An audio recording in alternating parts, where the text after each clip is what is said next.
Oi, eu sou Rodrigo Busato, vice-prefeito de Canoas, 40 anos e também, casualmente, publicitário, que meu convidado de hoje é meu amigo, secretário de Comunicação de Canoas, Edson Gandolfi.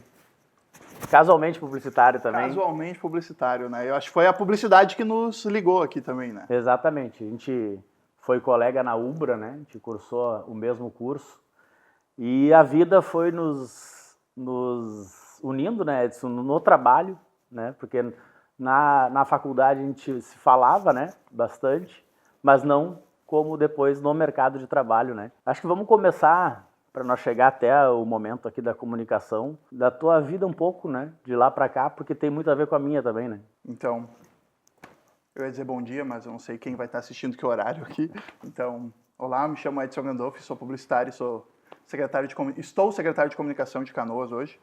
E a minha carreira começou na Ubra, estudando publicidade, onde eu e o Rodrigo estudamos juntos, e eu sempre quis trabalhar com audiovisual, né, com vídeo, e o mercado me levou a isso, né? Eu fui atrás, comecei a correr atrás de graduação, ir atrás pós-graduações em cima disso, e daí eu comecei a trabalhar, abri uma produtora que fazia clipes, que trabalhava com música exclusivamente. Então, nisso o mercado começou a me absorver dessa maneira. Era Music College, né? Na Music College. A gente tinha uma escola de música e daí nisso a gente transformou a escola de música em uma produtora, né? E daí nessa produtora um dia me contrataram para... Ah, cara, tem um artista novo aí, vamos lá, tem um clipe para fazer desse cara. E eu, não, vamos lá. Cara, e casualmente, realmente casualmente, porque eu só fui gravar, peguei a câmera e fui gravar, cheguei no estúdio e encontrei o Rodrigo. E daí a gente tinha estudado junto, fazia alguns anos, daí eu encontrei, pô, cara, é tu, pô, mano, não vai ter o nome aqui, né? Porque a gente começou, e daí a gente se reconheceu de novo, Exatamente. Se reconectou de novo lá, e desde lá a gente, isso aí vai o quê? 15 anos? 15 anos, estamos velhos, né? Ah, meu Deus. Mas para tu ver as áreas que tem, né? E até só para terminar esse gancho da música, né? Que tu também viveu bastante aqui. Porque as pessoas, principalmente no Rio Grande do Sul, elas têm uma visão um pouco errada de quem trabalha com música, né? No teu caso, na comunicação com a música, eu no palco também, mas a quantidade de gente que um artista ou um show emprega, né? No teu caso ali numa produtora fazendo audiovisual, no caso do palco, o artista, as pessoas que trabalham em volta, quantas famílias são sustentadas, né? E as pessoas têm esse olhar meio superficial, principalmente no Sul aqui, com quem trabalha com a música, né? Independente de qualquer maneira que for, né? O mercado de entretenimento hoje, ele emprega mais que o mercado farmacêutico, por exemplo, no Brasil, entende? Quantas famílias, desde o vendedor de cachorro-quente que fica na frente de uma festa, até o hold, até a galera que opera a câmera, a galera que opera a luz. Então é muita gente, é muita família sustentada pelo meio da música e do entretenimento, né? Exatamente, na pandemia a gente viu isso, né? E depois da música, a gente acabou fazendo algumas também parcerias, e aí começou a sair da música, né? Que daí foi onde tu também começou, se eu não me engano, foi aí que tu começou a ter um contato mais direto com a política, né? Em 2015, o Rodrigo me convidou, cara, o então deputado federal Luiz Carlos Busato, ele, cara, o conteúdo que está acontecendo aqui não está muito legal, a gente... E era diferente, né? Exatamente, era outro universo, isso foi em 2015, né? Aí já faz 10 anos. Daí o Rodrigo, cara, eu lembro que tu levou o deputado na produtora e a gente quer fazer uma coisa diferente, vamos fazer um conteúdo diferente.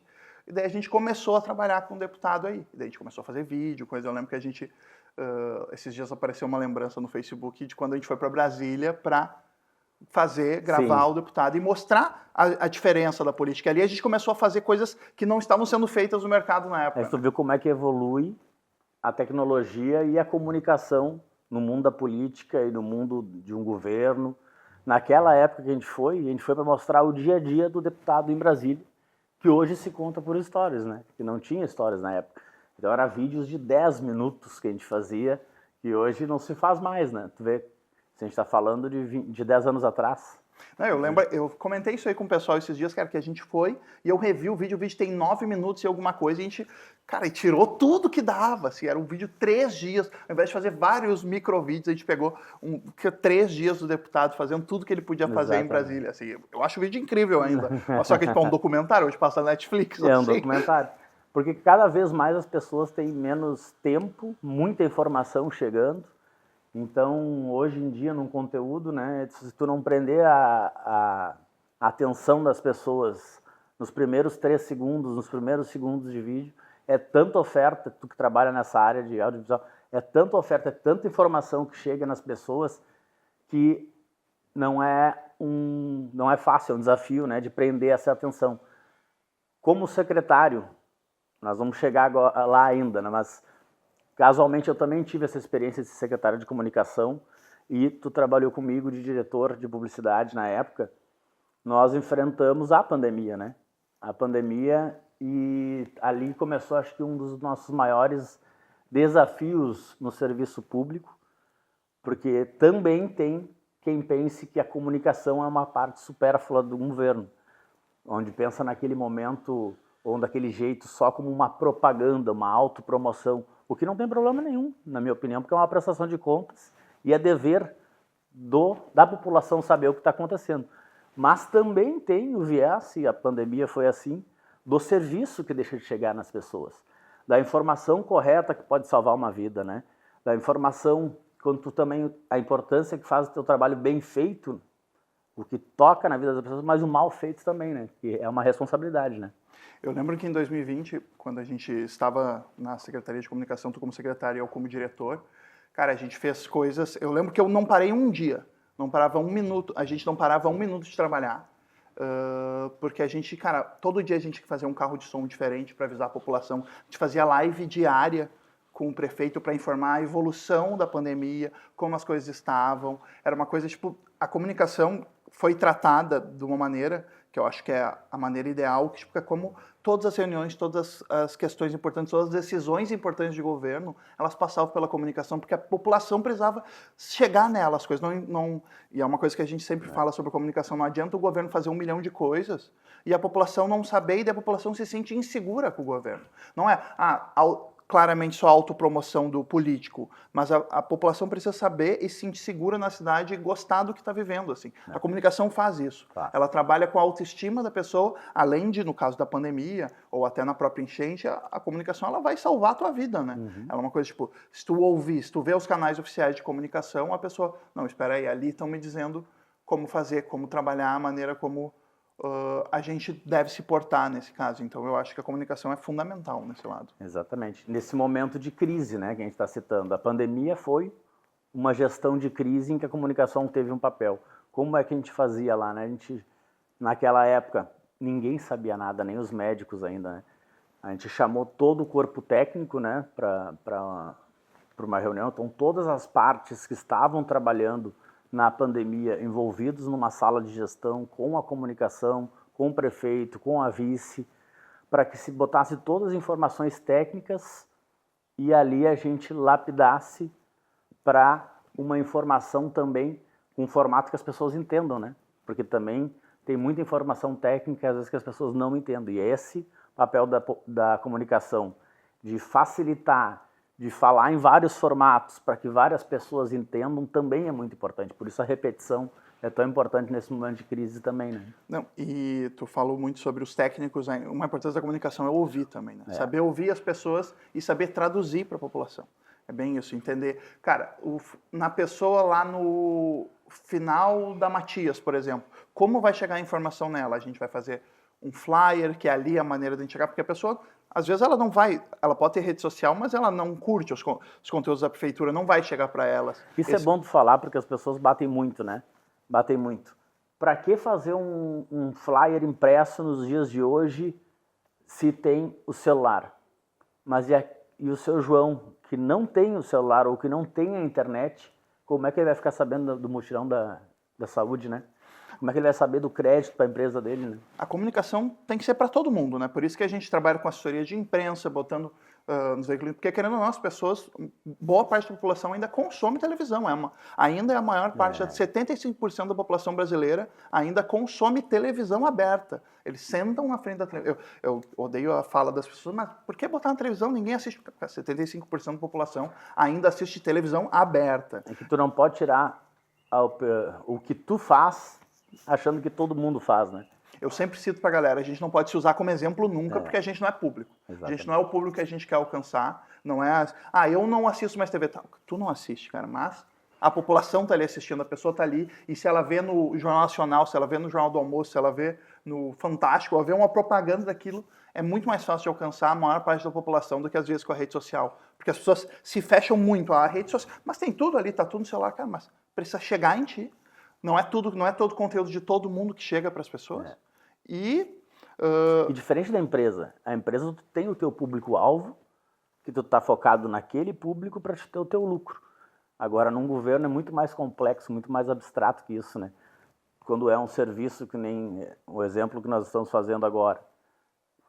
Eu sempre dou esse exemplo porque tu vai naquele evento do Prefeitura na tua casa, que é um evento que a Prefeitura vai toda para um local público e recebe. Tu vê um cidadão que chega ali e não sabia que tinha, e chega abalado, né? Abalado, assim, um ponto preocupante, inclusive, da saúde mental dele, e ele não sabia que tinha exatamente o que ele precisava, que era um crédito para a empresa dele. E tinha nas redes sociais da prefeitura, tinha em anúncios, e mesmo assim ele não viu e estava num ponto beirando a suicídio, para vocês terem uma ideia, né? Então tu vê que não é o mesmo olhar de uma empresa, é isso que as pessoas se enganam. Tu tem que ter um olhar de chegar em todos a informação que é relevante e que é de direito dessa pessoa, né? Tu citou muito bem o Prefeitura na tua casa. Eu vou girar um pouquinho aqui e eu queria que tu explicasse um pouco esse projeto, assim, pra gente, eu acho que as pessoas, do mesmo jeito, ainda é um projeto de governo, mas também é um projeto de comunicação, né? Também. Que a população chega e se informa das ações e vê, tô passando numa praça no meu bairro, olha ali, tem um negócio da prefeitura, eu vou ali ver, e ali tu consegue oferecer serviços, assim, como é que é esse evento? Esse formato de a prefeitura sair para a rua e oferecer serviço, ele não é novo, né? Esse formato de atender a população, mas cada governo ele faz na sua característica, né? O Prefeitura na Tua Casa, que é do governo Ayrton Rodrigo agora, a gente leva todos os secretários, todos os serviços mesmo, para dentro de uma praça, prefeito e vice, não precisa tirar ficha, tu vai caminhando e ouvindo a população e encaminhando as demandas, que no dia a dia, muitas vezes, ou a pessoa trabalha e não consegue, ou a pessoa também tem dificuldade com a burocracia, de ir para um lugar, no outro, e ali está tudo simplificado nesse evento. Então, se tem alguma documentação que era uma secretaria, ela está ali, tem que ir para outra, está ali a secretaria também. Alguma demanda que não conseguiu retorno, porque a gente é feito de ser humano, um governo, então várias vezes tem essa falha de não ter tido retorno, esse evento ajuda a corrigir isso também. Eu acredito que a política cada vez mais está se moldando para esse formato de escuta de verdade, né? Não dá mais para... Antigamente era tu só comunicava e não recebia de volta, né? Agora, essa volta e o que tu faz com esse retorno dessa informação, com retorno para a população, porque nem sempre e quase nunca é resolver tudo, né, Edson? Porque ninguém vai conseguir resolver tudo, mas é tu apontar caminhos, é tu apontar direções, é tu ir resolvendo desafio por desafio, para que as pessoas, com o tempo, vejam que está avançando, de fato, na vida delas, né? Esse projeto ajuda muito. E o Prefeitura na Tua Casa é uma pesquisa quali in loco, né? Sempre. Exatamente. A gente sempre vai lá, escuta as pessoas e a gente vai entendendo a maneira e organizando o governo como ele deve se alinhar, né? Porque a gente precisa fazer o que a população necessita, né? Não é o prefeito ou o vice que vão, do meu jeito, é como eu quero, não. É como o canoense, ou nesse caso a população aqui. Exatamente. As pessoas votam por um plano de governo, né? Que está ali na chapa, que são as propostas, que vão ser implementados ao longo dos 4 anos, né? Nós estamos no primeiro ano de governo, mas também votam para o que acontece no dia a dia, que são demandas que não existiam ali quando estava na campanha, ou que quando tu entra para o governo tu também vê que é importante, e tu vai resolvendo e escutando. As pessoas também, acho que a comunicação, voltando para a comunicação aqui, do governo ela modificou bastante. Eu acho que as pessoas querem mais essência, né? Querem mais a verdade. E até para explicar para as pessoas o que é a pesquisa Qualy, né? A pesquisa Qualy é aquela pesquisa que tu ouve grupos de várias camadas sociais, de várias idades, né? E ali tu vai perguntando para as pessoas sobre os serviços, sobre o que elas acham para a cidade. Não é que o governo tenha que sair das suas convicções do seu plano de governo, porque aquilo ali teve um estudo, né, para ser feito aquelas propostas. Mas nessa pesquisa te dá a possibilidade de enxergar novas demandas que a população ali, às vezes, na tua frente não vai dizer, né, ou diz distorcido, mas ali com base científica, novas demandas que o governo permite enxergar na pesquisa e resolver mais rápido, né? Então, por isso é importante fazer também essas pesquisas qualitativas, que é essa de grupo, e a quantitativa, que aí é por percentual, né? E isso, a comunicação em qualquer setor é baseada em pesquisa, é dado, é técnica, mas também é feeling e pesquisa, né? E a pesquisa Qualy, para mim, uma parte muito importante é como dizer, né? Como a pessoa vai entender tal coisa, porque às vezes a gente diz uma coisa, a gente acha que está abalando, é assim, todo mundo vai saber, e as pessoas estão entendendo de um jeito completamente diferente, né? Exatamente. E a Qualy, ela te dá esse feeling assim, não, mas a pessoa não está entendendo do jeito que a gente quer. Elas precisam ser mais simples, ou precisa ser mais complexo, muito pouco provável que seja assim, mas a gente, às vezes, precisamos informar melhor tal coisa, a gente precisa botar em outros canais tal e tal assunto. Essa é o maior drama da população, isso. Então é isso que a gente, por isso que eu sou um fã da pesquisa, eu acho que a gente só consegue fazer comunicação com a pesquisa mesmo, com dados, né? E tem muita gente que fala mal de pesquisa porque lembra da pesquisa eleitoral, né? E a eleitoral, principalmente quando é feita muito antes do processo eleitoral, o que acontece? As pessoas, às vezes, elas têm vergonha de dizer que elas não sabem quem é o candidato. E a grande maioria das pessoas não sabe, porque estão vivendo a sua vida, vão pensar lá perto da eleição. Então, quando tu faz essa quantitativa, essa pesquisa, que as pessoas, às vezes, têm um olhar errado, é um retrato daquele momento. E várias vezes tu vê nomes conhecidos aparecendo sempre em primeiro, e chega perto da pesquisa, esses nomes não se concretizam, porque muito antes as pessoas falam quem elas lembram e não que elas vão votar, né? Só que a pesquisa ela é muito mais do que uma pesquisa eleitoral, ela existe para vários formatos de comunicação, para vender um produto. Mas um produto ele é muito mais fácil de vender, porque é muito claro o benefício, né? Qual é o benefício de uma bicicleta, de um chocolate. Agora, na minha opinião, uma das mais desafiadoras de fazer a comunicação é num governo e é na política. Porque no meio da rede social, onde tu está vendo entretenimento, tu está vendo coisas, tu tem que chegar com uma ação de governo, com alguma coisa que nem sempre as pessoas estão querendo ver, e aí que vem a comunicação para fazer de um formato agradável para que aquela informação que é importante para as pessoas chegue nela. E, querendo ou não, a população torce o nariz para a política, né? A gente vem vivendo um momento de antipolítica natural, assim, que a gente precisa saber trabalhar, inclusive, com a antipolítica, né? Parecer cada vez menos político no nosso conteúdo, para a população. Não, espera aí, eu vou me interessar. Isso é informação, isso é exclusivamente informação. Aquilo ali que eu preciso me informar. E ali a gente consegue botar as nossas ideias, o nosso pensamento, mas ela precisa estar muito no meio disso, assim, a gente não pode, olha aqui, o nosso governo, olha, cara, isso não funciona mais, a população não quer mais saber disso, assim, sabe? Não, é verdade. Qual a diferença, assim, para ti do privado e do público, assim, se tu fosse elencar algumas coisas, assim, para ti, que, eu trabalhando com a comunicação, que nem tu já fez, atendendo empresa, e num público, que nem é a tua segunda experiência, né? Completamente diferentes. São mundos completamente diferentes. Por exemplo, eu trabalhei muito com moda, calçados, assim. Moda tem um público-alvo específico, que é atingir tal e tal coisa. Tu pode trabalhar de uma maneira mais subjetiva em comunicação, algumas coisas.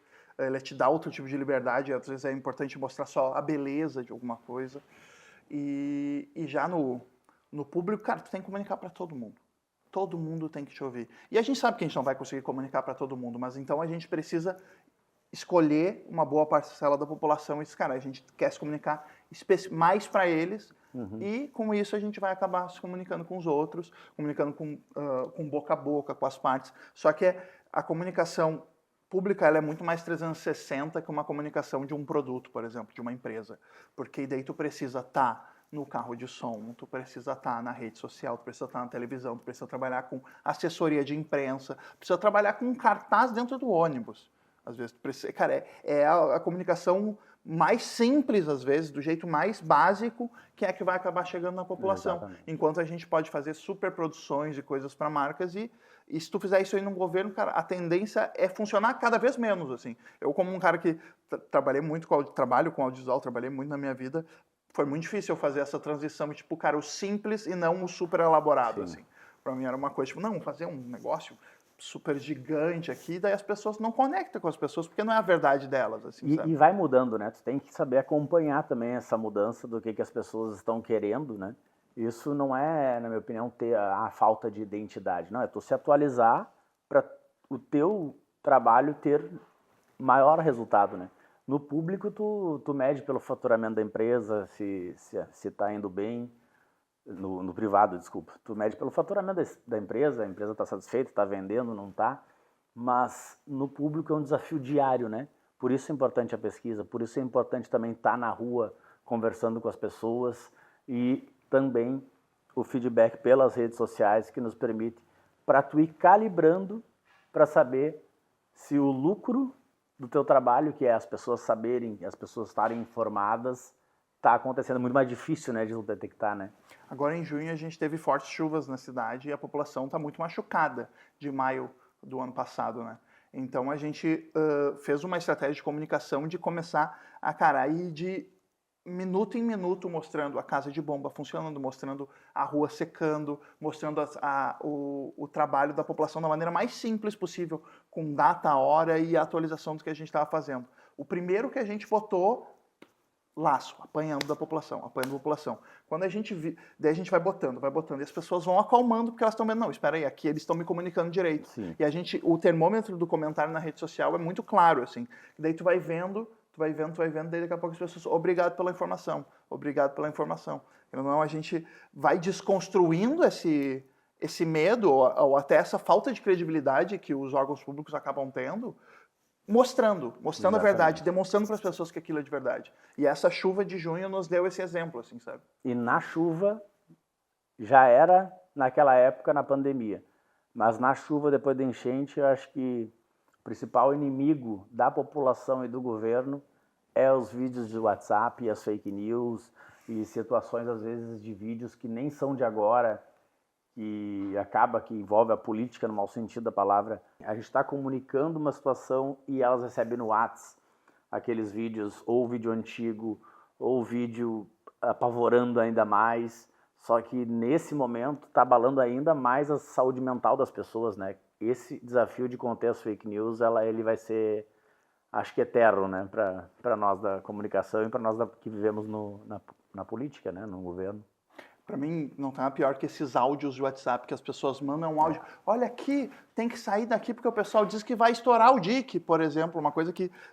eles usam, às vezes, áudios antigos, coisa assim. Ou, eu estava numa reunião da prefeitura, blá, blá. O que mais rolou é isso. E isso aí também entra muito nos formatos de conteúdo que a gente faz, né? Porque a gente teve, nessa chuva, por exemplo, a gente teve que chegar de noite, gravar áudios, pedir para a galera mandar texto, gravar áudio para eles poderem viralizar dentro dos grupos. Então a gente começa a mandar nos grupos, começa a mandar para os veículos de comunicação para eles mandarem nos grupos deles, porque é também um formato de comunicação e só assim a gente vai contendo. A criatividade de conter, né? O antídoto, né? Mas nem sempre é na política, né? Que às vezes tem também.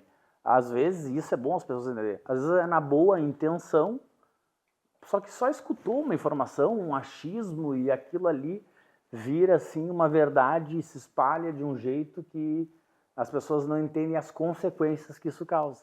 Que são pessoas, eu conversei com uma senhora que mora perto ali do DIC, ela estava um pouco mais tranquila porque ela via as obras e estava perto, mas ela disse que a irmã dela, que mora um pouco depois, cada áudio que recebe é baixa pressão, fica mal, também falando em suicídio, como a gente escuta isso, né, das pessoas que perderam tudo falando em suicídio e coisas assim. Então, olha o efeito que causa uma informação que a gente não tem certeza e repassa, né? Então, sempre cuidar, já fazendo apelo aqui, para cuidar se a fonte é de verdade mesmo, se é de uma imprensa séria, se é de um governo, de quem que veio. Um áudio sem nome, né? A gente espalhar, olha as consequências que isso causa, né? E não dá nem para julgar as pessoas, né, cara? Porque elas viveram esse medo, elas viveram isso, elas não estavam esperando acontecer uma enchente e elas sofreram com isso. Então, é natural elas sofrerem esse desespero com essas coisas e a nosso trabalho é realmente criar um antídoto disso e também entendendo, cara, como as pessoas, o que as pessoas querem ouvir também e qual a verdade da informação para elas. Acalmar elas de alguma maneira ou também, quando for o caso, é passar informação séria e dura mesmo. Dizer a pessoa, não, cara, tá com problema mesmo, você tem que sair, você tem que evacuar. Sorte que a gente não passou por isso ainda, mas é uma situação que a gente não pode tapar o sol com a peneira nesse tipo de situação, né? É uma linha tênue, né, entre tu não apavorar demais as pessoas sem necessidade, mas também informar quando é necessário, né? Só que esses áudios e essas políticas que às vezes também tem, acaba atrapalhando, né? Mas, o que tu nota? Eu noto muita diferença, assim, ano após ano da política. É minha primeira experiência eleito, né? Eu sempre trabalhei também em bastidores com a minha empresa de comunicação, não só na política tradicional, mas política de clube, judiciário, outras instituições. Mas como muda rápido e como tem mudado, na minha opinião, e com a minha experiência agora também eleito, o formato que as pessoas querem do político é o mais próximo e o mais verdadeiro. Por que eu digo isso? Porque antes parece que tinha que ter uma estratégia toda para explicar quando há uma falha ou alguma dificuldade num governo de um jeito que não parecesse uma falha ou uma dificuldade. Quando, na minha opinião, agora, o que as pessoas mais querem é a sinceridade, né? Houve uma falha, admite ela, corrige ela. Está tendo uma dificuldade, uma demora, explica o porquê. Né? Eu gosto muito de estar na rua porque te dá essa possibilidade de tu explicar o motivo ou da demora, que as pessoas às vezes no Facebook não entendem, e também te dá caminhos, às vezes, né, no diálogo. Né? E com a comunicação a mesma coisa. Né? Não existe mais aquele comercial de margarina, onde tudo era perfeito naquela cidade. As pessoas não compram mais isso porque não é a verdade. As pessoas... Por isso, menos é mais, né? É verdade, é essência, né? Não, tu bate muito isso, tu fala muito isso. Cara, tem que ser simples. Vamos deixar o mais simples possível para as pessoas entenderem como as coisas chegam, assim, sabe? Aqui, ó, é aqui sem trilha, sem nada, às vezes até sem legenda, um conteúdo para ele chegar antes, para ele chegar rápido. Mas é o negócio tipo, de mostrar o de verdade ali. E é bem isso, o negócio de assumir as falhas e entender que somos seres humanos e que vai ter problemas, que vai ter outras pessoas envolvidas que vão tornar esses problemas difíceis, assim. E isso nos conecta. Esse negócio de tu estar na rua te deixa mais um vulnerável positivo, assim, sabe? Tu tá vulnerável à população, a ouvir ela, mas só que mesmo assim... Tipo, ok, eu te ouvi e amanhã a pessoa vai entender, pô, aqui, o vice-prefeito me ouviu e ele tá aqui resolvendo um problema que é meu. E é diferente tu ouvir todos os dias do que tu ouvir só em crise ou só em eleição, porque isso te permite e te dá também mais credibilidade para chegar e as pessoas saberem que tu tá ali na hora boa, na hora ruim, e nós somos eleitos para isso também, escutando bastante que... E se a gente escuta bastante, é porque tem um pouco de verdade, ou pelo menos é a percepção da maioria das pessoas, que é só de 4 em 4 anos. Eu sei que não é todo político que é só de 4 em 4 anos. Tem vários políticos que eu conheço que trabalham diariamente também. Mas tu vê que as pessoas estão com essa sensação. E é por isso que eu me comprometi de estar caminhando. Não parei de caminhar nem quando a gente ganhou a eleição, que a gente foi agradecer os votos. Mas isso, para mim, é a melhor pesquisa que existe. Porque, nesse momento, tu não escolher onde tu ir, né? Não é, vou lá naquela agenda porque ali já está tudo certinho, tudo... Não, a gente sai caminhando mesmo, tanto é que nos nossos conteúdos tem a crítica, tem a sugestão, tem elogio, tem desabafo, que é para isso, para mim, tem sido a coisa que mais me dá um combustível e a maior mudança, né, que eu tive dos bastidores, de estar pensando estratégia, pensando comunicação, de uma pessoa na vida pública que nem eu me conhecia, na verdade. Aprendi a me conhecer mais na eleição. Por quê? Porque quando tu enfrenta o desafio, quando tu aceita o desafio, muitas vezes é que a gente vai conhecer a força que a gente tem ou a motivação que a gente tem. Não que eu achasse que eu iria mal, não é isso. Mas eu relutei muito tempo para aceitar concorrer, porque eu vivi com meu pai muitos anos e sei o que isso implica na família, sei a responsabilidade, né, porque acompanhava ele em roteiros, em agenda, desde que eu era mais novo. Então, a responsabilidade e o que exige de ti tomar essa decisão. Mas quando eu tomei ela, já na campanha, eu conheci um novo Rodrigo, sinceramente, que é esse que nós estamos agora se encaminhando para o final do primeiro ano, que isso eu te garanto que eu não vou mudar, porque para a gente que é de comunicação, que a gente gosta de escutar as pessoas, de entender o jeito que elas pensam, entendem, né? Isso é fundamental. Não só para quem está eleito, mas para quem trabalha no governo também, né? E quanta mudança de rota tu fez nessa de estar na rua e conversando com as pessoas, né? Quando tu tá tipo assim, a gente tá fazendo um troço super certo, mas tu tá vendo, não, as pessoas... Não é isso que as pessoas querem, não é isso que a população tá precisando, né? Tem os dois exemplos, né? Tem vezes que tu vai achando que aquele problema é muito maior e tu chega lá e junto com a equipe tu consegue resolver. E às vezes tu vai achando que não é problema, porque tinham te passado que não tinha aquele problema ou que já tinham resolvido algum problema e com teus próprios olhos tu vê que não é bem assim, que ainda falta mais um retorno, ainda falta mais um serviço. Então nada substitui a tua presença. Cada governo e cada momento a gente repara que tem situações específicas que deixam as pessoas mais nervosas ou, né, as redes e a comunicação exigem mais dela. Nesse momento, nesse governo, nesse primeiro ano, com certeza é a cada chuva, né? E qual que é a estratégia da comunicação a cada chuva que vem, que vocês também sentem as pessoas, né, desesperadas, preocupadas? Então, a gente, voltando na comunicação simples, né? Como a gente faz? A gente pega a nossa equipe, espalha pela cidade, nos principais pontos, nas casas de bomba, nas obras dos diques, e a gente bota reportes de hora em hora, às vezes de minuto a minuto, das pessoas dizendo, ó, estamos aqui, a casa de bomba está funcionando, a água está baixando, estamos aqui no dique tal, a água não está entrando. Quando teve um vazamento de água no muro da Cassol, a gente saiu 10 da noite e foi lá a equipe mostrar de drone, mostrar, aqui ó galera, não tá entrando água aqui, isso aqui é um vazamento de água, porque a população começa a se envolver. É um mutirão, ali. Né? É um mutirão. A gente, cara, todo mundo, eu sempre falo que a SECOM é 24 horas.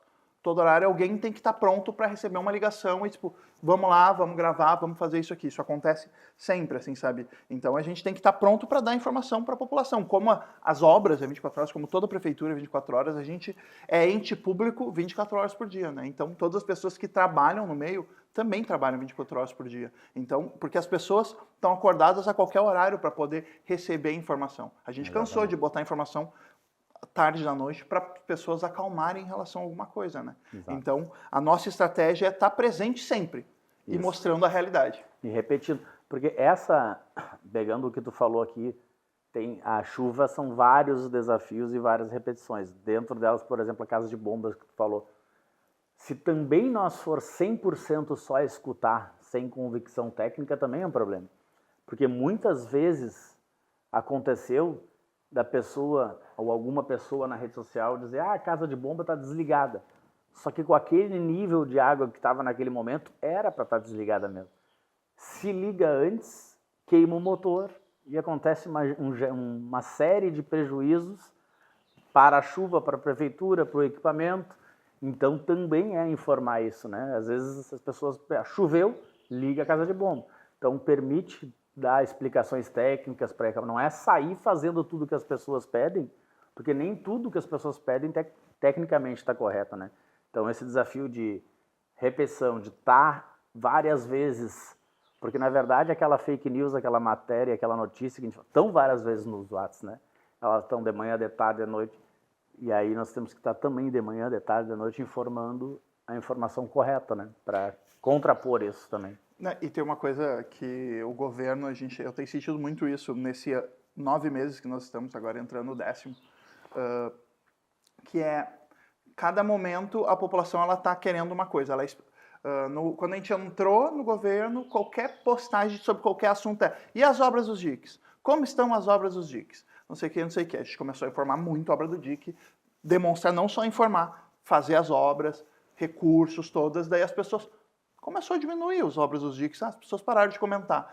E os buracos? E os buracos? A cidade toda esburacada. Está fazendo uma operação forte de tapa-buraco, de asfalto. Agora a população está cada dia menos fazendo comentários sobre o tapa-buraco, porque, né, agora, e a saúde? E o HPS? Não sei o quê.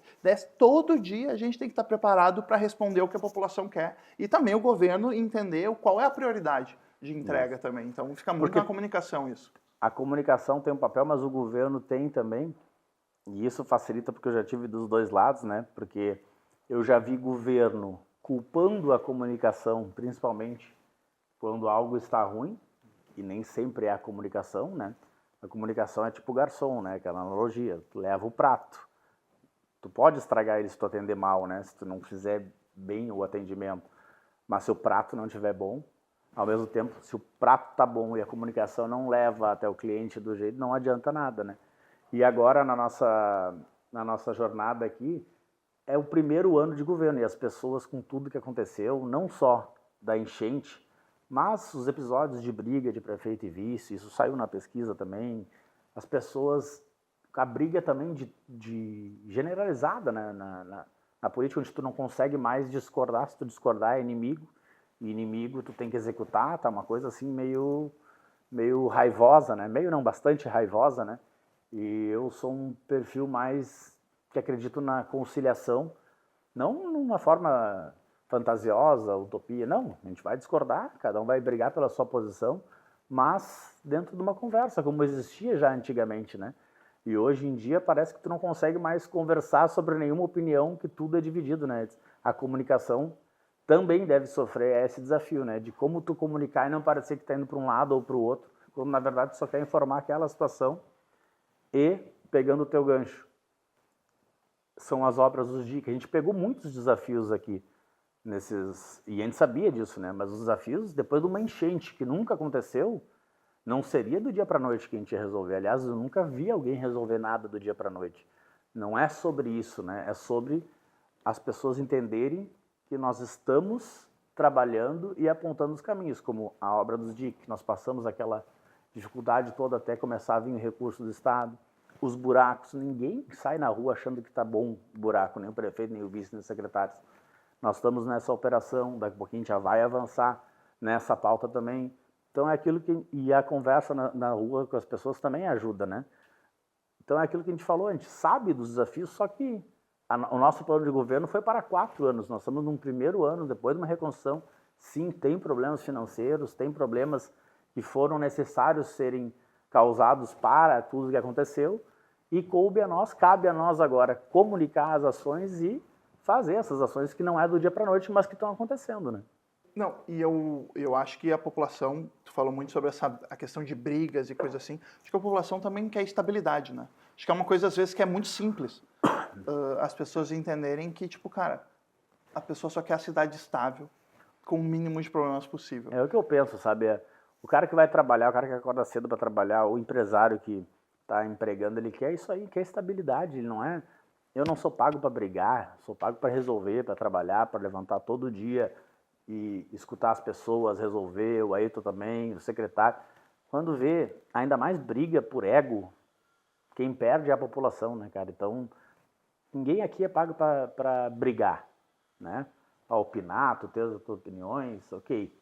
Mas as pessoas querem uma cidade tranquila, que saiba que as coisas estão acontecendo, mesmo que o problema não esteja 100% resolvido, mas que elas enxerguem que tem um horizonte ali, que tem um caminho a ser seguido e não briga, né? Esse nunca foi meu perfil, mas mais ainda nesse momento onde tudo é briga, acho que a gente tem que tentar fazer esse contraponto, né? Então, quero te agradecer, Edson, que a gente está fazendo essas conversas para que a gente consiga mostrar um pouquinho mais dos desafios e de como é, né? A vida pública, tanto quem presta serviço, quem está dentro de um governo, no teu caso aqui fazendo a comunicação, mas nessa conversa mais informal, para que as pessoas também saibam como é que é o dia a dia, né? Então, te agradeço por esse papo, por essa amizade e por essa parceria aí de sempre. Valeu, Rodrigo, pela oportunidade de estar aqui conversando e contando mais a nossa verdade, também pela oportunidade de estar vivendo esse momento como secretário e de estar podendo ajudar a vida das pessoas e dos canoenses. Valeu. Então, se inscreve no nosso canal, ativa o sininho para tu receber todos os conteúdos que vamos começar com várias conversas interessantes a partir de agora aqui no YouTube.